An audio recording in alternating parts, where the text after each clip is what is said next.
So to whom does Corruption Watch account? And why is Corruption Watch interested in the appointment of the new public protector? What prompted the launch of Bua Mzansi campaign? And why is South Africa still amongst countries perceived to have a serious corruption problem? What time is it? It is question time.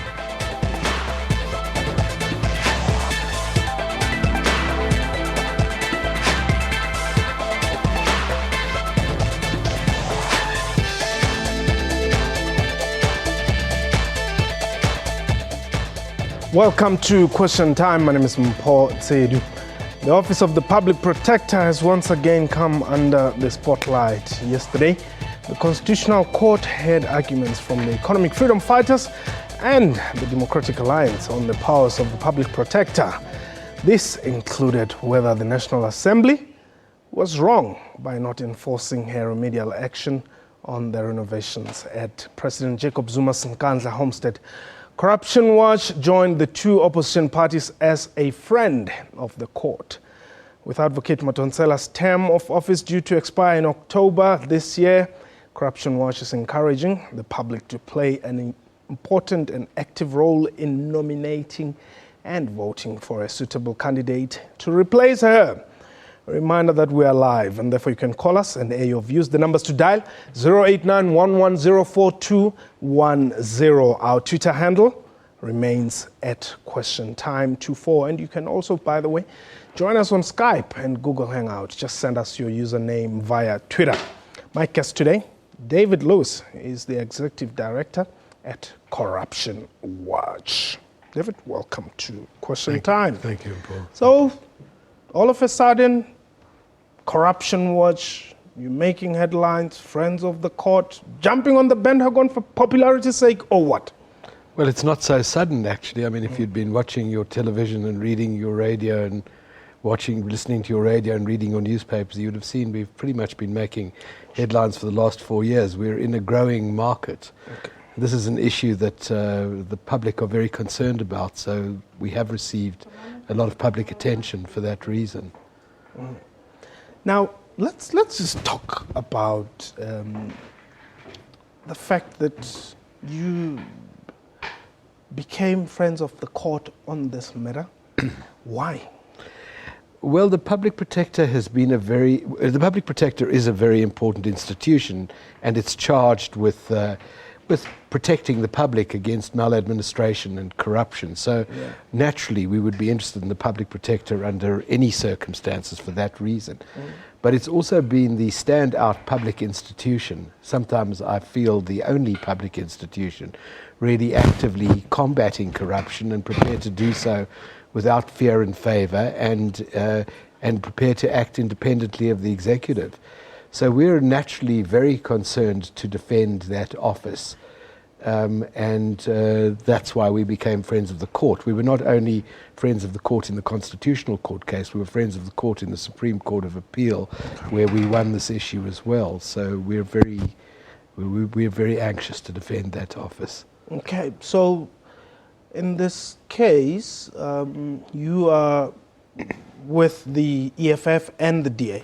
Yeah, we're taking broadly similar views. We have not, in this matter, concerned ourselves with the Nkandla matter, just as in the DA matter, we didn't concern ourselves with the SABC matter. We've concerned ourselves with the question of law, and that is, are the powers of the Public Protector, the powers to institute remedies, are those remedies binding on those against whom they impose the remedies? That's the issue that we've taken up and that we consider to be the most important systemic issue. Okay. Now, in this case, obviously the matter is running the president of the country and of the ANC is the man on the center stage. Earlier today, Helen Zille tweeted that it would be good to post this, then look at other matters which the Public Protector has pronounced on, including the On Point Engineering in Polokwane and Julius Malema's Ratanang Trust. Are you interested in that matter? I'm interested in anything that the Public Protector has done. I mean, there are a number of large, outstanding issues where the findings of the Public Protector have been ignored. I think that matter is still outstanding, and if so, we're interested in it. But so too are a number of findings against Minister Zuma Peterson, so too are a number of findings against the SABC, a range of large institutions. But I think it's often forgotten about the Public Protector that some of the most important work she does on behalf of very ordinary people in South Africa, people who can't get identity documents, people who can't get into housing allocation queues. So all the work the Public Protector does is important, and we're not only interested in the sort of high-profile, sexy cases either. Okay. Who's funding you? We're funded largely by philanthropic organizations, South African. About half of our funding comes from South African philanthropies, about half from American, European philanthropies, and we get a bit of support from business as well, but very, very little. Do you get any money from the DA? No. We wouldn't take money from the DA any more than we would take money from the government. You wouldn't? We wouldn't take, no, we wouldn't. It's even a complicated business accepting money from business, which we have done in very select, absolutely no strings attached. What's your criteria? Basis. We wouldn't take money from, certainly we wouldn't take money from a company that was actively involved in corrupt dealings. But our preference is to take money from philanthropies, and there are a range of philanthropies across the world and pleasingly in South Africa that are concerned with issues of transparency, governance, corruption, and they constitute sort of 98% of our funding. Okay. So the rumor that you are a DA mouthpiece. I haven't even heard the rumor. Well, we have. Oh, really? Well, then put it down to just rumor, because we're not anybody's mouthpiece. Okay. And I think that's why we're often found so irritating by all political parties. Okay. Let's talk about the Buya Mzansi campaign. Yeah. Why are you interested in who becomes the next Public Protector? We're not so much interested in the name of the individual, but we're interested firstly that the public should know, which I don't think it often does, that the legislation to appoint a Public Protector provides a lot of room for public participation, and we think that should be used. We're very anxious to ensure that the office maintains its reputation for integrity, independence, accountability, and that has a lot to do with the leadership of the office. And so we're very keen that the public should have a view and debate what kind of person they want as Public Protector. But there's a law that outlines the process. It is a law that outlines the process, but the process in the appointment of past Public Protectors has not been used very effectively, because I think the people don't know that they have a right to participate to the extent that they do. So we will participate by talking to the public about what the office does, as I say, what kind of person they want, what the formal qualifications are, and we'll encourage the public to nominate, to take heed of that and the formal qualifications, and to nominate candidates. And then we will get very involved in making as transparent as possible the interview process and the appointment process. What do you mean by transparent? Well, I'm not sure if, for example, the interview process for past Public Protectors was live streamed, was filmed on television. I hope that we can get the SABC to film live the interviews for the Public Protector. I think it's that important a body. And so there's an interview process that takes place in Parliament. We'll want that interview process to be public. How will that help? It will help firstly by enlightening the public as to what the issues are or should be in the selection of a Public Protector. Mm-hmm. It will also help because if we do it that way, the Public Protector who is appointed, I hope that appointment will ultimately be influenced by public opinion, and the Public Protector will know that the new Public Protector will know that whoever it is, he or she is answerable to the public. That's who they're there to defend and protect, not only the legislature or certainly not the president. But the dangers of public opinion is that it may go against the law sometimes. For instance, if you were to ask people about the death penalty, many of them support it, but it is illegal in South Africa. Yeah. And I'm trying to imagine a scenario where I have to sit there being interviewed and everybody's watching, and like you're saying, that people must then, talk about this and, participate. How is that going to help me? Well, I hope that the public view or the public opinion that comes across. Look, I agree with you. This is not, we're not advocating for kind of mob rule here. Where, this will be preceded by an extensive public education campaign. Okay. And we hope that the public that participate in this will be an informed public. I mean, that is, after all, the basis of democratic governance. And the Public Protector, as a key defender of the Constitution, is one of the pillars of the democracy. And she is, or the office is, the defender of the public. So, it seems to me sort of axiomatic that the public should know who their Public Protector is, and they should have a view on the kind of person that they want. Okay, I want us to talk about corruption after the break. A reminder that you can call us and air your views. The numbers to dial 0891104210, or Twitter handle @QuestionTime24. You can also join us via Skype. Send us your username via Twitter.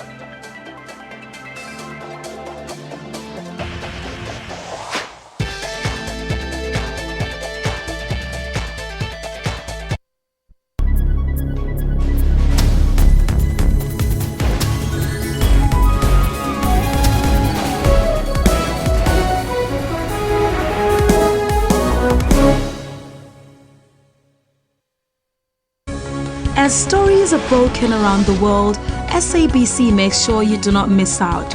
As the stories unfold throughout the day, News at 8 updates all newsworthy stories worldwide. Globally, we are there. Locally, we leave no story untold. Make a date with News at 8 every Saturday and Sunday on SABC News, Africa's news leader.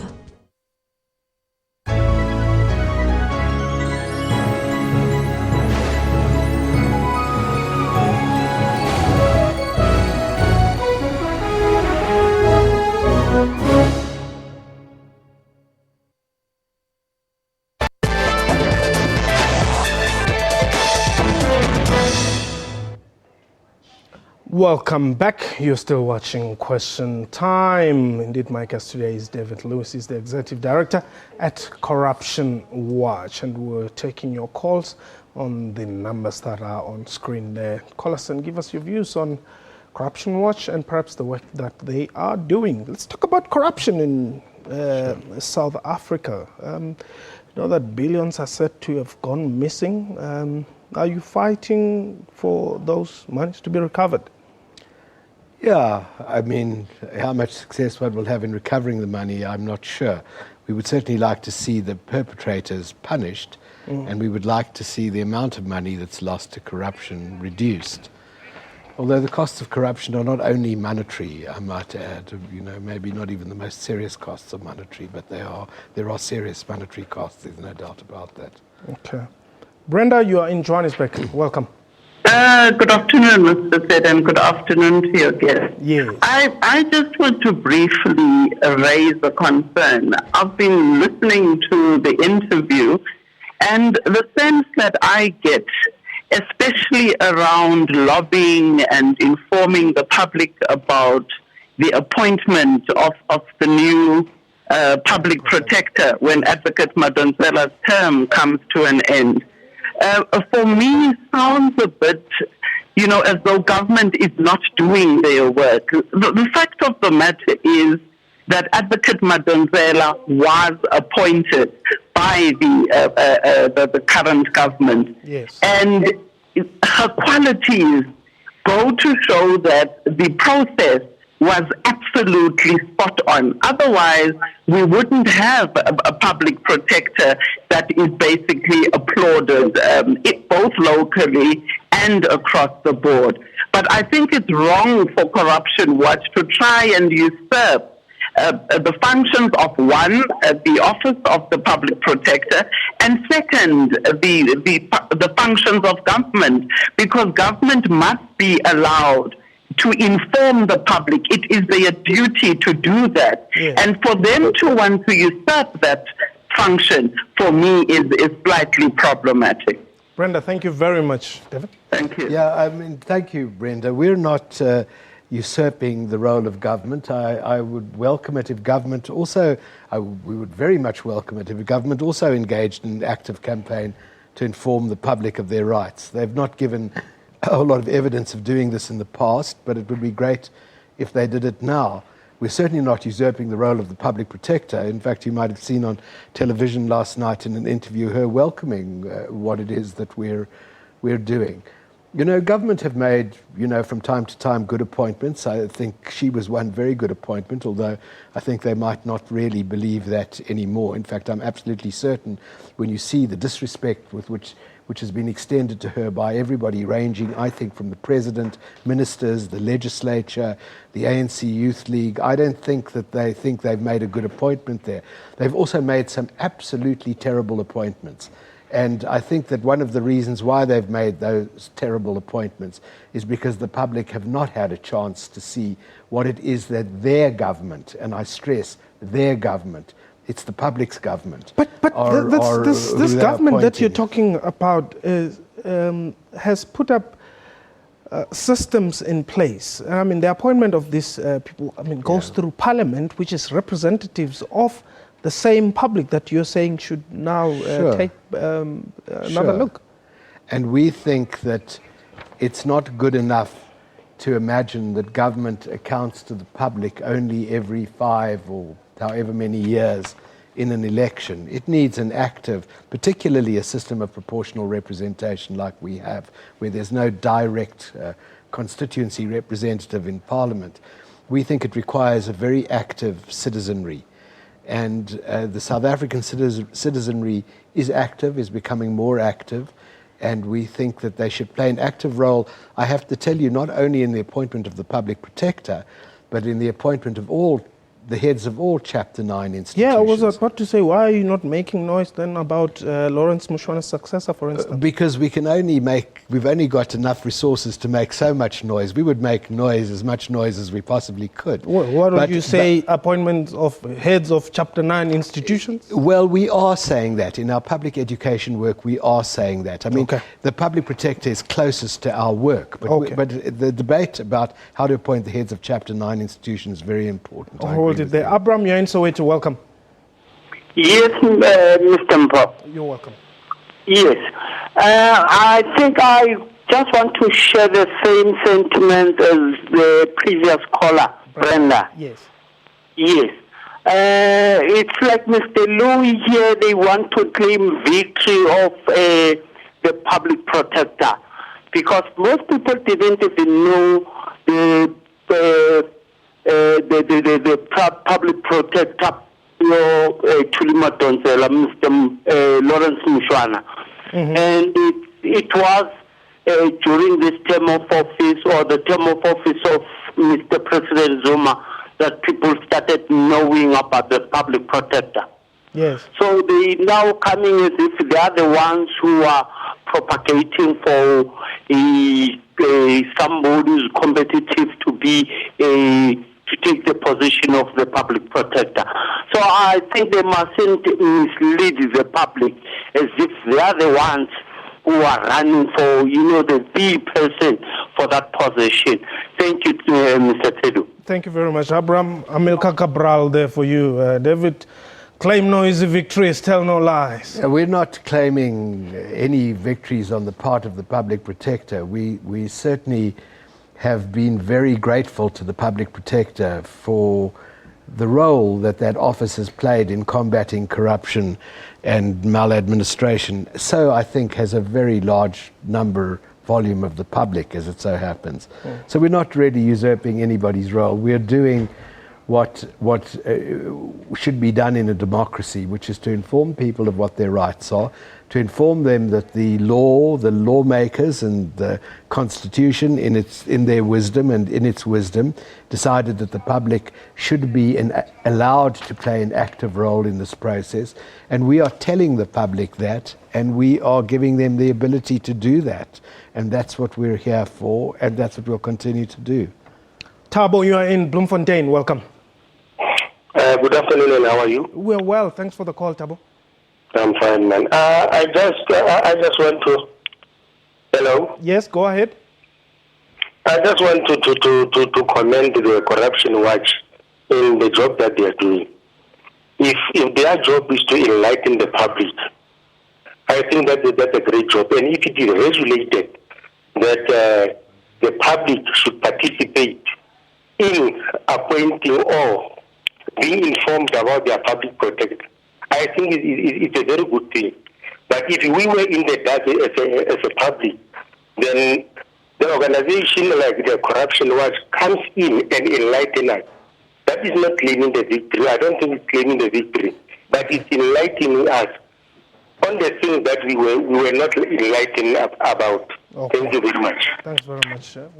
Well, thank you for your views. I agree with, naturally, I agree with Thabo, and I hope he plays an active role in this campaign and that he tells others in his community that they can play an active role in the appointment of the public protector. And if they want a public protector who protects the public and not the executive, then they will play an active role in the appointment of the new public protector.